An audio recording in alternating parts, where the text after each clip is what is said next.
I'm going to do the same thing. I'm just going to slide towards, like this is the bulge that we were talking about, and I'm just going to slide towards the junction and see where I kind of hit the foothills, right? And everybody know what I mean by foothills? Right before it rises up.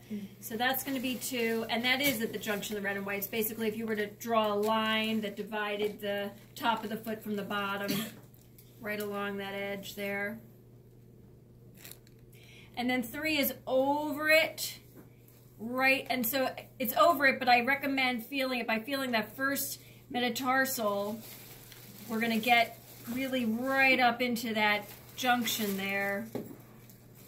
And 3 is going to be there. What's it good for?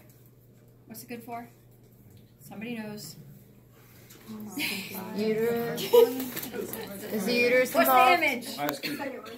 What? I'll take ice cream. Ice cream, right? Cold damp. Oh, yeah, okay. My ass. All right.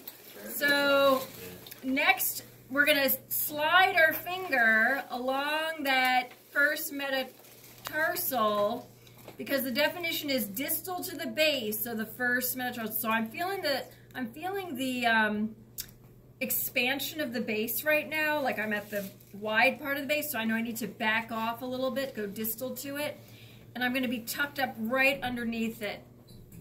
So just like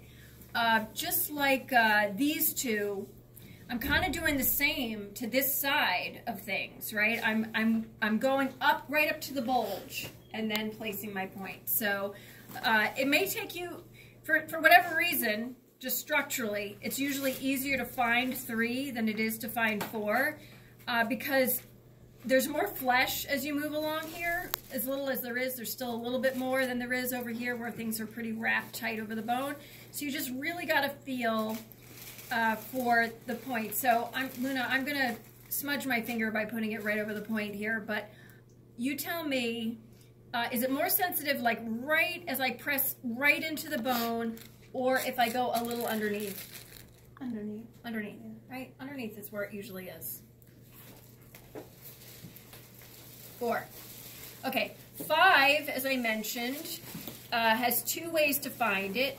So I'm going to have you like flex your foot there, so you don't have to work hard, just your foot straight up. So the navicular bone is right here. I'll just circle it.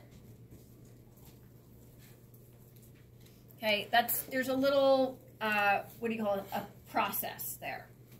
And so there's the top of the navicular bone where my finger's pressing right there. And then here's the very tip of the medial malleolus. And if we divide those 2 in half, we're going to find the pocket for spleen 5. All right, so that's one way to do it. The other way to do it is to simply draw a line here and a line here.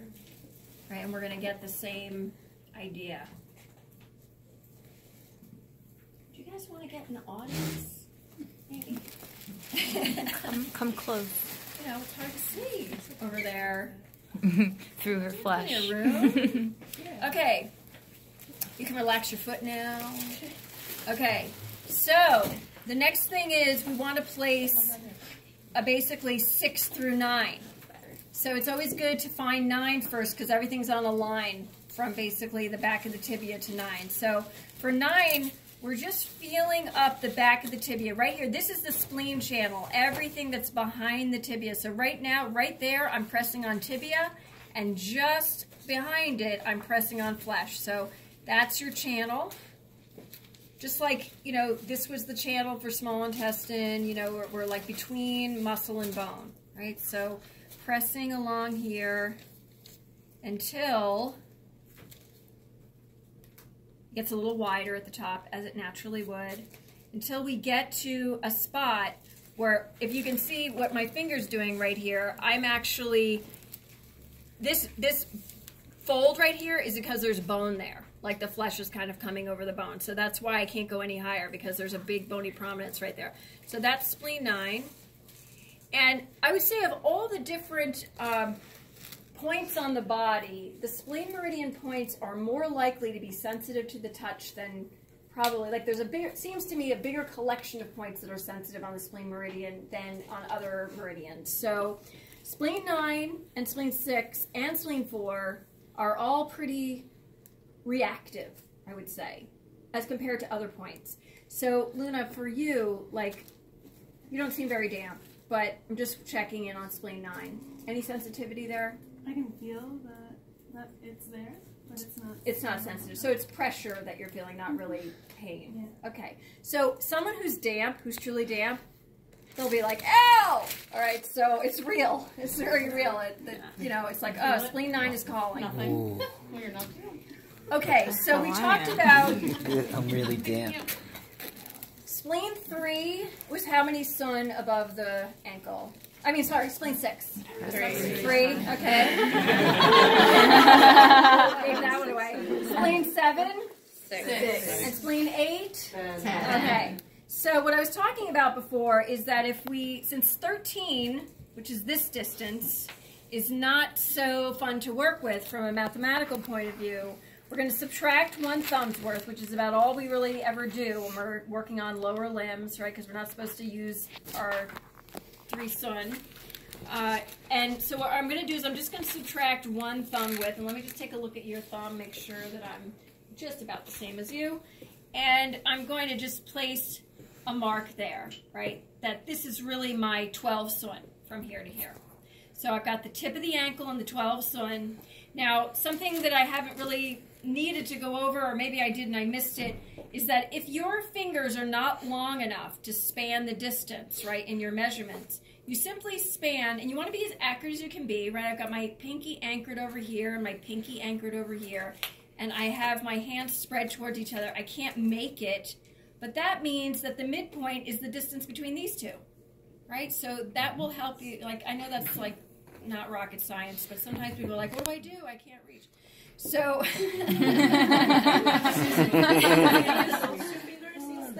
you can use any 2 you want, you know, like, but I happen to use these 2, yeah. So, but you know, you play with your fingers. So we have 12. So that means that this distance, right, and there's the center, right in the back here, that's going to be what? 7. And I'm behind the bone right here. And that means this distance cut in half, 6. Right on. 6. So isn't that nice? Mm-hmm. Right? Very a little nice. Break. Then we have this distance from 6 to 12 would be 9 right in the center, right? And we're going to add 1 more, right? Which would put us right here. And then if we were to take, let me see your hand. Put your fingers together. Okay, so Luna and I are almost identical. So if I put my hand here where this is, okay, so I'm supposed to be 3 sun from 10. Now, I don't want you using your hands for this, but just to illustrate that we're darn close to 3 sun below spleen 9, which is its definition. All right, so we're done with that. Now, 10 is, I just looked at the Deadman way that he finds 10, so I'm going to share that with you. But I also want to share something interesting about the patella, which I just think is good for you guys to know. So the first thing is that the patella moves depending on whether the leg is bent or not. Thank goodness, right? It just slides up and down, depending, because it's always trying to protect the knee. So if the knee is bent, it looks a certain way, and if the knee is straight, it looks a certain way. So to demonstrate that to you, I'm just going to take this out for a second. All right, so bend your knee, and let me just experiment with this for a second. Yeah, so now straighten your knee. Okay, that's perfect. So bend your knee again. So if the knee is bent, and I find, let's say, and here's her kneecap, right? I'm gonna have fun with this and just kind of circle it a little bit. So this is the bony thing we're talking about. We don't want to include other stuff that kind of feels hard in the area, right? We just want to kind of capture the bone. That makes sense that that's about 2 sun. And then if we were to bring that up and over, it would bring us about here, let's say. Now watch what happens when Luna straightens her leg. Right? I move way down close to the kneecap. And do we want to locate spleen 10 here? No, we don't. So, right, because spleen 10 is 2 sun. I mean, now at the same time, it's still in theory on that bulge, right? But somehow it got lost in the mix here. It's not so obvious where the bulge is anymore. So I guess, you know, maybe in your acupuncture travels in school, you can ask other teachers how they find spleen 10. But there's some teachers say, find it with the knee bent, and some teachers say, find it with the leg straight. Deadman talks about finding with the leg straight. And I think it's sort of a combination of both. So I'll tell you how it works for me, and I think it's going to work well for you. So we're going to put this back. And the reason why there's this controversy, I guess, it's a strong word, but is because the kneecap does move and does change the way that the flesh is oriented over the knee, depending on whether the leg is straight or bent, and that's just a rare thing that's like unique to spleen 10.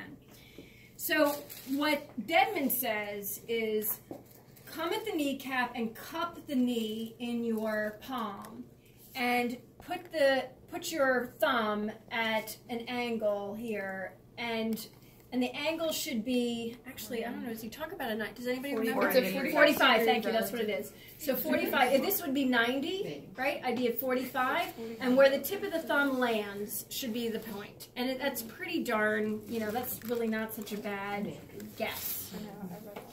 And this is the thing, is that you want to see where we are relative to spleen 10, right? Because it's directly above spleen 10. 9. Oh. 9. Directly above spleen 9. So now, Luna, contract your muscle there. See, we're doing pretty good, right? This would be the curve of the biceps femoris, and we want to have it in the mound right there. So I like the way that ended up. So, so what you want to do, I think, just for your own sake, in terms of accuracy, is rather than have the knee totally straight, and rather than have the knee totally bent, have it sort of semi-flexed like this. Cup the cap in the palm of your hand, put your thumb at a 45-degree angle, and see where your thumb points to, okay? And then check to see, like ask the person to contract their quad and see if it's at the height of the bulge, and then see where it is relative to spleen 9. There's all that, like, oh my God, there's so much to finding spleen 9, what a pain in the butt. But in the end, you will, over time, this is how I do it in clinic, is I find spleen 9, and then I try to feel with my hand, like, where the quadriceps is, and then I place the point as aligned with spleen 9 as I can, and I eyeball to make sure that it's 2 cm above the top, and I come over. So I think this one is maybe slightly low. Like, if I were to look at it now, I'd say I'd probably put it there. If you were like a man doing it 2-1, you'd want to adjust it. Yeah, of course. The hand is, yeah, I would say you need to do that too, which is why it's maybe not the best, that's not the best method. I personally think the best method is to take the height of the patella, move it up, come on over, align it with spleen 9, and then check the bulge. That's my, okay? All right, I know that's a okay. And all right, that so point's not especially sensitive for people, right? So no, you're not really. It's pretty muscular. Yeah, they're not going to tell you, oh, you got it. No, it's not one of those points. But okay, so just to summarize, because as I'm talking, I'm like, all right, what would the 3 steps be? To my mind, try the cupped hand thing, see what's happened. But my method, and it seems to, I don't know, I wouldn't even say it seems to work well. This is just how I've been doing it, and I think it's pretty accurate. Is to take the height of the patella, add it to the thigh, come on over, see if you're in line with spleen 9, and then check to see like where it is in the muscular area. Okay, that's in the musculature. Okay. All right, so that's 9, 10. No, that's 10. 10, yeah. 11. Yeah, 11 edit is, this there's video. 2 ways to do it. You can use hand measurements on the inner thigh, and probably the easiest way to do it is to make sure what you're using as your 3 son is similar to your partner's 3 son or your patient's 3 son. But basically it's 6 son above 10. So it would be here, but it's on a particular line that we're going to find. But basically, right, something like that. That's just a beginning introduction to it. So the way we find the line is that we need to find spleen 12. So locate the top of your pubic bone for me. So So you're on top of it there? Okay, great. So I'm just marking CV2 with a kind of a placeholder. Now, can you fold down like just this part of your shorts? That's great. All right, perfect. So we were talking about the foresun and the rectus abdominis, right? So here you can kind of see it, right? You see like where the line is. I'm drawing a lot on you today, okay. Right? Right, that would be more or less our six-pack line right there. Could be a little, nope, where I press it.